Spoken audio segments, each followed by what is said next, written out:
This is a sports catastrophe production. Hey there, Heather, ho there. It's Jeff Carter Diamond welcoming you to another sports catastrophe on this day. And on this day, June 18th, 1992, the Ottawa Senators and the Tampa Bay Lightning would take part in a major expansion draft. This would be the first multi-team expansion draft since 1979. Well, they did a dispersal draft in 79 with the four WHA teams. But anyway, this expansion draft was big. They already know they did the 91 expansion draft, which actually saw San Jose and Minnesota take part. Now you'd be thinking, why would Minnesota take part in the 91 expansion draft? Simple.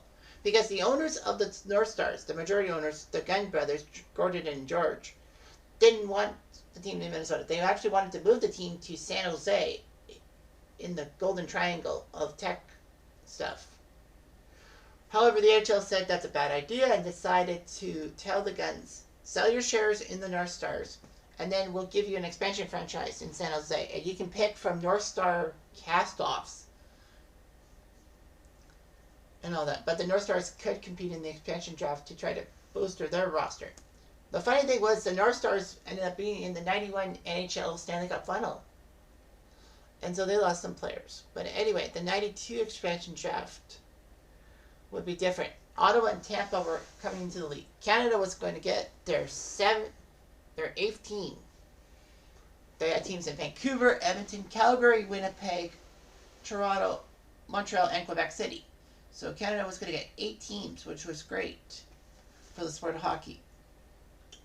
Ottawa somehow, as one of the underdogs, won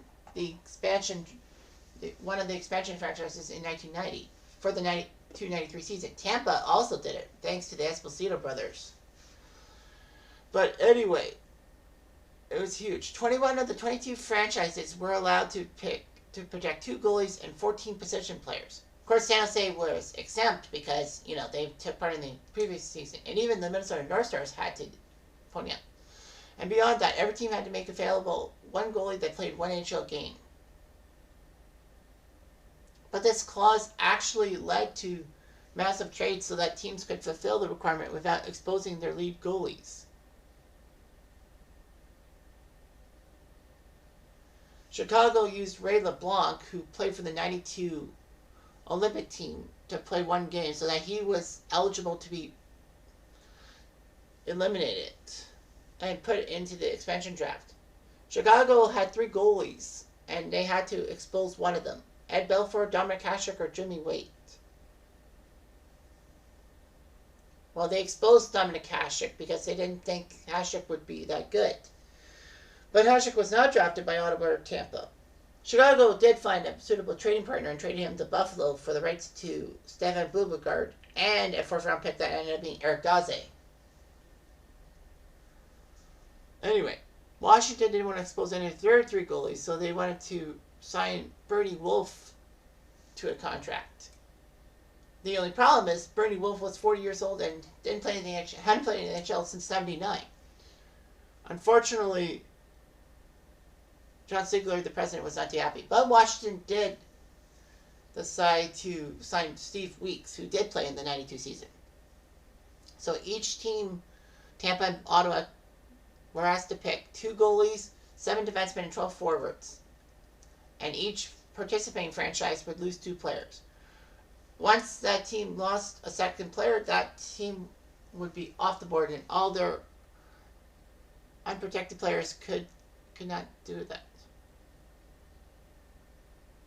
Anyway, Ottawa went first and took goalie Peter Sidorkiewicz from Hartford, who was more known for a Scrabble puzzle than anything else. Tampa would take Wendell Young for the Penguins, which actually worked out in a way, because Wendell Young was the 3rd goalie for Pittsburgh in 92, behind Tom Barrasso and Ken Reggett. So Wendell Young would soon go on to do so well. Wendell Young is actually the first goalie to win a Memorial Cup, an IHL and AHL, and a Stanley Cup in his career. Ottawa took Marc Laforet from the Rangers as their 2nd goalie. Tampa took Freddie Chabot from Montreal. Should have been Light Rasico. But anyway, Ottawa then took Brad Shaw, not the wrestler, but Brad Shaw from the Devils. Shaw would actually do pretty well for Ottawa. Tampa would get back-to-back picks and took Joe Ricci and Sean Chambers for defensemen. Well, they had to draft defensemen and then the forwards. So Sean Chambers and Joe Ricci were drafted by Tampa. Ottawa took Darren Rumble. Tampa took Peter Tanquilati from the Penguins, the defending Stanley Cup champs, which meant that the Penguins could not lose any more players. Ottawa took Dominic Lavoie and Brad Miller. Tampa took Bob McGill. Ottawa took Ken Hammond. Tampa took Jeff Bloomberg and Doug Crossman. Ottawa took Kent Painter. Tampa took Rob Ramage from the North Stars, which, Rob Ramage years later would be in deep trouble for killing a car accident that killed Keith Magnuson. Ottawa took John Van Kessel, and then it was on to the forwards. Tampa's first forward was Michel Mungo of the St. Louis Blues. Ottawa took Sylvain Turgeon from the Habs and Mike Peluso from the Blackhawks. They wanted scoring touch and grit. Sylvain Turgeon would be a good scorer, and Peluso would have grit for Ottawa. Tampa took Anatoly Samonov from Edmonton. Ottawa took Rob Murphy from Vancouver. Tampa took Mike Hartman from Winnipeg. Ottawa took Mark Lamb from Edmonton, former Cup champion. Tampa took Basil McRae from the North Stars. Ottawa took Laurie Boschman from the Devils. Good move. Tampa took Rob DeMaio from the Islanders. Ottawa took Jim Thompson from the Kings. Tampa took Steve Maltese from Quebec. Ottawa took Lonnie Loach from Detroit. Tampa took Dan Fitzellette from the Blackhawks. Ottawa took Mark Freer from Philly. Tampa took Tim Berglund from Washington. Ottawa took Chris Lindbergh from Calgary. Tampa took Brian Bradley from Toronto, which actually worked out for Tampa. Man, I can't believe it took that long for Bradley to be in the expansion draft, and yet he was massive impact. Ottawa took Jeff Lazaro from Boston. Tampa took Keith Osborne from Toronto. Ottawa took Darcy Lohan from Buffalo. Tampa took Shane Stevenson, former Kitchen Ranger from Boston. Ottawa took Blair Achnam, and Tampa took Tim Hunter, the gritty Tim Hunter. Tampa would move Chabot back to Montreal for J.C. Bergeron. They would trade Tim Hunter to Quebec and would trade Jeff Bloomberg to Edmonton for future considerations. Now you'd be asking, if you're looking at the picture, you'd be asking, hang on a minute, why are you talking about Ottawa? Why is Ottawa in there when in fact it could be it should be Ottawa and Tampa?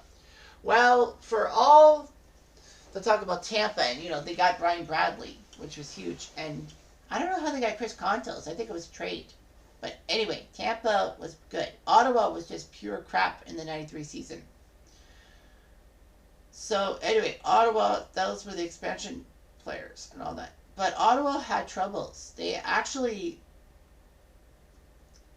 had issues going into the expansion draft.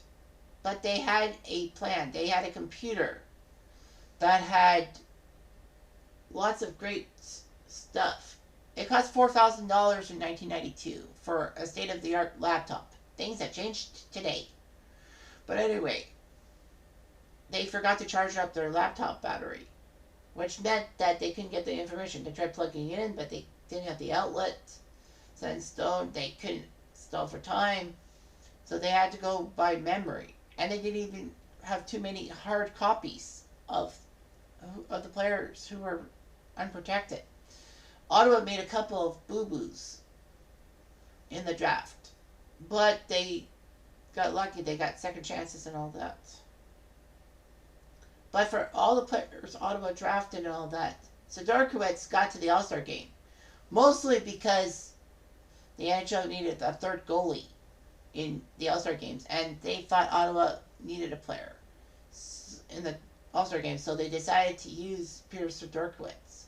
The joke was on everyone, and Sidorkiewicz was actually the hero as the Campbell Conference lost to the Wales Conference beat the Campbell Conference in the title game in the All-Star game 16-6. So Sidorkiewicz technically got the win.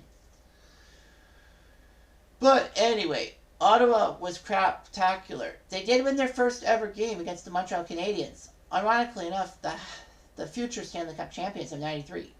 Ottawa actually tied San Jose for fewest points in the NHL. But the joke was on San Jose as they actually lost more games, which meant that's it. Yeah, they lost more games. Ottawa actually Ottawa had the number one pick because they had fewer wins, I think, right? Yeah. I can't remember how they did, but they scored more points because of ties. I don't know how to explain myself, but anyway, yeah, Ottawa basically wanted to tank for the number one pick, which was Alex Stagg from Victoriaville. And of course, Ottawa got in deep trouble for their tanking allegations and all that. They didn't lose the number one pick. So anyway, the number one pick was Alex Stagg, but the joke was on Ottawa as they choked themselves, and Daigle was not really a good player. In essence, San Jose traded their number 2 pick to Hartford for a lower pick, and Hartford took Chris Pronger. So Ottawa's chicanery did not work out, and this expansion draft meant a lot of things for the franchise. Anyway, I'm Jeff Diamond. I do